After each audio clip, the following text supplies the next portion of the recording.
Let me tell you how my whole life fell apart that evening. How could you do this to us, Lisa? My voice was cracking with emotion that night. Our downtown apartment, normally a sanctuary high above the city chaos, had become a battlefield. Looking at my wife of 2 years, I could hardly recognize the woman I had loved so deeply. Sometimes we realize what we truly want a little too late. Lisa's cold words cut through the air as she gestured to the man behind her. Meet James, he's everything I need now. The words hit me like a physical blow to the gut. James strode into our home as if he owned it, his arm wrapped possessively around Lisa's waist. I stood frozen in my dark blue suit, watching the anniversary dinner I'd meticulously prepared go to waste. The flickering candles cast dancing shadows across the table where my homemade lasagna, Lisa's favorite, sat untouched. This was supposed to be our second wedding anniversary celebration, a night I had planned for weeks. Lisa shook her head, her designer heels clicking against our hardwood floor as she stepped closer. Let's not make this harder than it needs to be, she said, tossing a manila envelope onto our dining table. I knew what was in that envelope before I even touched it. Divorce papers. My breath caught in my throat as James smirked, pulling Lisa closer to him. People change, Nate, he sneered, his corporate executive confidence oozing from every pore. The walls of my carefully built life were crumbling around me in our high-rise apartment. Rage and hurt bubbled beneath my carefully controlled exterior, but I refused to give them the satisfaction of seeing me break. So this is it. I met Lisa's eyes, searching for any trace of the woman who had promised to love me forever. You're just walking away from everything we've built. Yes, Nate, she replied with that maddeningly calm tone she used in board meetings. Lisa turned away, leading James toward our front door. As they reached the threshold, James glanced back with a triumphant smirk that made my blood boil. Goodbye, Nate, Lisa said without meeting my eyes, and just like that, they were gone. I stood alone in what suddenly felt like a stranger's home, my knees finally giving way as I slumped into a dining chair. The divorce papers sat there, mocking me, their crisp edges blurred by tears I hadn't realized I was shedding. 2 years of marriage gone in an instant. Had I been such a fool to miss the signs? The doorbell's chime jerked me from my thoughts. I opened the door to find Mike, my best friend since college, standing there with concern etched across his face. Nate, what's wrong? His eyes darted past me, taking in the untouched dinner, dimmed candles, and papers on the table. In that moment of clarity, I grabbed the divorce papers and held them up. Lisa left, I said, my voice hollow with disbelief.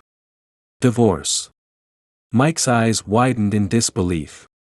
What, why, how? He stepped inside, his usually jovial face darkening as I explained. It's James, I spat the name out like poison. She brought him here, told me he's everything she needs. Mike moved closer, his strong hand gripping my shoulder in silent support. Oh man, I'm so sorry, buddy, he said, his voice thick with emotion. I felt a sob rise in my throat but forced it down, years of corporate training helping me maintain composure. What had started as a celebration had twisted into a nightmare, leaving me feeling both numb and raw. I need to get out of here, I managed, my voice steadier than I felt. I can't stay in this apartment tonight. Come to my place, Mike said without hesitation. We'll figure this out together. I nodded, moving mechanically toward our bedroom to pack a bag. Everywhere I looked, memories of Lisa haunted me, photos on the wall, her reading chair, our shared closet. Each item came to feel like evidence of her betrayal rather than our love. I threw clothes into a suitcase, each item fueling my growing anger. How could she do this to us, to me, to the home we built together? Mike's steady presence kept me from completely unraveling as I zipped up the suitcase. You're not alone in this, buddy, he said, his voice a lifeline in my storm of emotions. We left everything behind, walking out into the cool night air of our bustling city. Mike's downtown loft felt like a sanctuary compared to my now sterile apartment. Abstract paintings covered the walls, and the scent of fresh coffee filled the air. It felt alive, warm, everything I needed right now. We sat on his well-worn leather couch, a bottle of scotch between us. I gripped my glass, grateful for the burning sensation that reminded me I could still feel something. "Okay, Nate," Mike said, his tone shifting to the one he used in the courtroom. "We need to talk about what happened." Taking a deep breath, I told Mike everything. She just walked in with him like it was the most natural thing in the world, saying he's everything she needs, then handed me divorce papers. Mike's eyes darkened with fury. "How long has this been going on?" he asked, attorney instincts kicking in. I hesitated, trying to piece everything together in my mind. "I don't know exactly, but remember that business trip last year? The one she insisted was for team building after she'd been distant?" Mike's eyes flashed with understanding.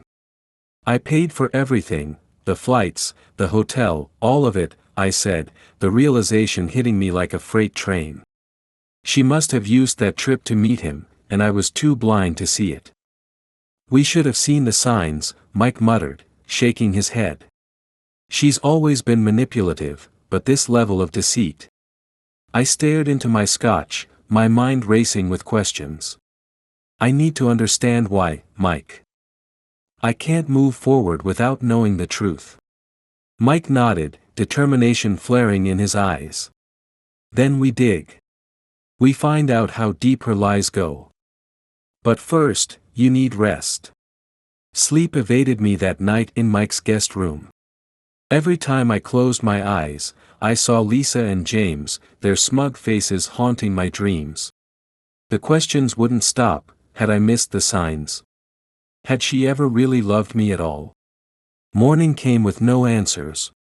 I dragged myself to the kitchen where Mike was already dressed for court, pushing a plate of eggs and toast toward me. "Eat something," he insisted. "Then we start digging." I managed a few bites, my appetite gone. "Where do we even begin?" I asked, pushing the plate away. Mike pulled out his laptop. "Social media is a good start. People always slip up there." Hours passed as we scrolled through posts and photos, piecing together fragments of Lisa's deception. An uneasy pattern emerged. Lisa and James had been together far longer than I'd initially realized. There were vacations, dinners, even subtle hints on business trips she claimed were solo projects. "Look at this," Mike said, pointing to a vacation photo Lisa posted last year. "That's the same beach James posted a picture from, same date." My blood ran cold as the truth hit me. "They were there together when she said she needed space for her career development," I whispered. "I funded their affair." Mike slammed the laptop shut, his face tight with anger. "This is unforgivable, Nate, but we'll use it. We'll make her regret every lie." His determination fueled my own resolve. "You're right," I said, straightening up. "We gather everything, collect proof for confrontation. I want everyone to know who she truly is." Mike squeezed my shoulder reassuringly. "We'll get through this together." As days turned into nights, we dug deeper, each new piece of evidence sharpening my resolve. Every lie, every betrayal fed my desire for justice. Lisa had underestimated me. She thought I'd crumble, but she was wrong. Each sleepless night brought me closer to understanding the depth of her betrayal. I wouldn't just survive this, I would rise stronger, wiser, and Lisa would face the consequences of her actions. The first step in my revenge was clear: gather everything, document every betrayal. Piece by piece, I would build my case, and when the time was right, I would expose Lisa and James for what they truly were. With Mike by my side, I felt a flicker of hope. His belief in me was my anchor. My life had shattered, but I would reclaim each piece and forge them into armor. Lisa had chosen her path, now it was my turn to choose mine. Mike handed me a cup of coffee, his eyes locked on his computer screen. "Nate, you have to see this," he said, his voice tense. I leaned over, my heart pounding as the screen displayed an old social media profile of Lisa's. "Look, it's her with James," Mike said, pointing to a photo from 4 years ago.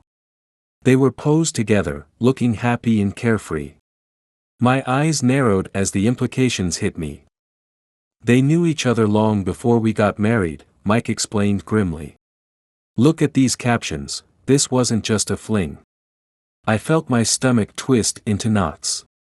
James wasn't a recent addition to her life, he'd always been there, lurking in the background.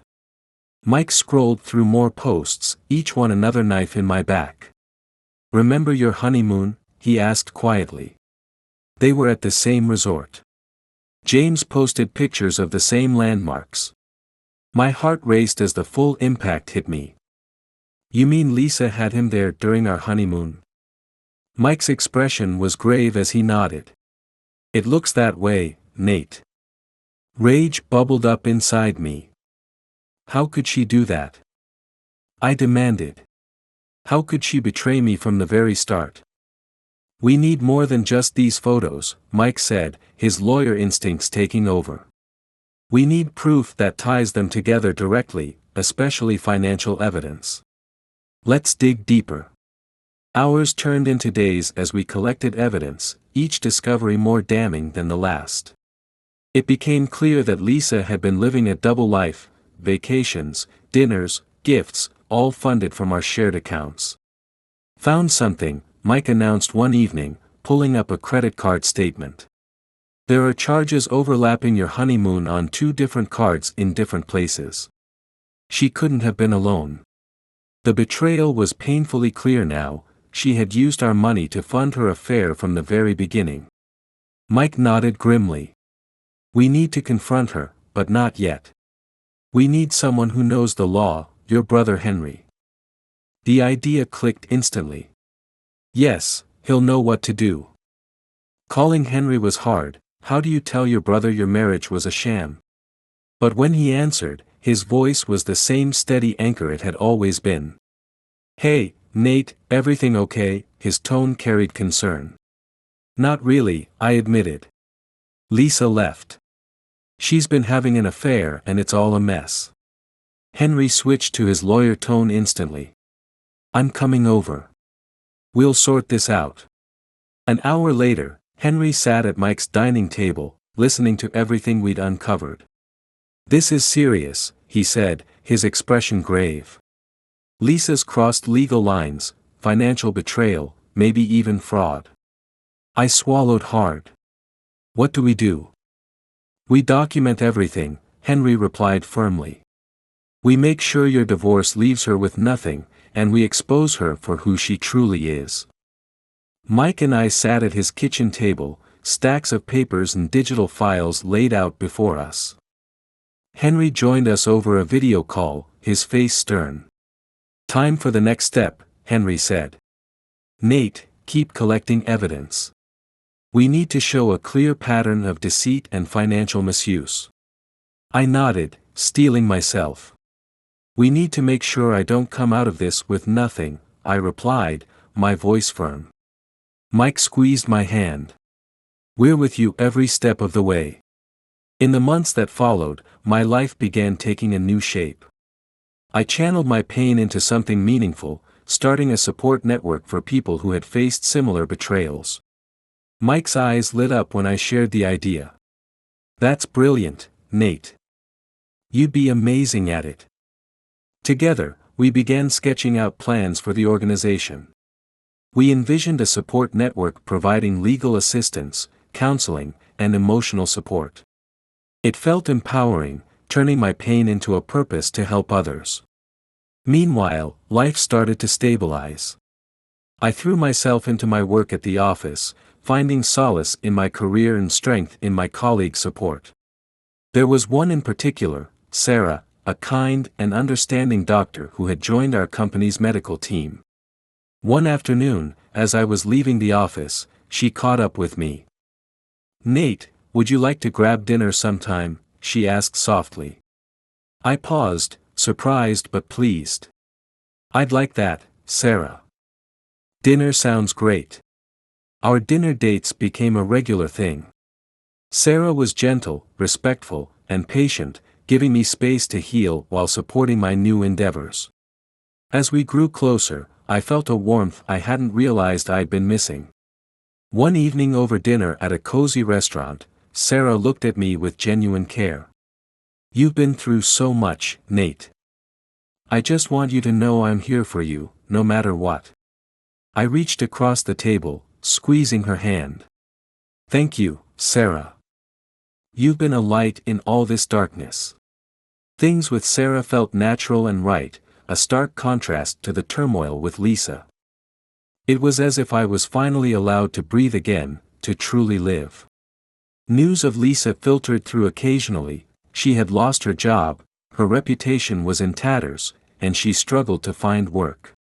One day, I saw her working a menial position, a ghost of the woman she once was. Justice had been served. Mike and I launched our support network, and the response was overwhelming. People from all walks of life reached out, grateful for a place to find understanding and support. Helping others brought me immense satisfaction.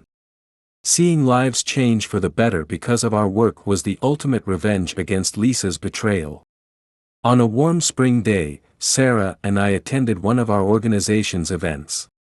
She had been incredibly supportive, helping whenever she could. As the event wound down, she pulled me aside. Nate, I see how passionate you are about this. You're incredible, she said softly. I smiled at her, feeling truly seen for the first time in a long time. Thank you, Sarah. I couldn't have done it without you. She took my hand and looked into my eyes. I'm so proud of you. We've both come a long way. In that moment, surrounded by the lives I had touched and the new life I was building, I felt a profound sense of peace. The shadows of Lisa's betrayal had finally lifted. The journey had been long and painful, but I had emerged stronger, with a newfound sense of purpose and a path forward. I looked at Sarah, at Mike, and at the people around me, and I knew I was finally home.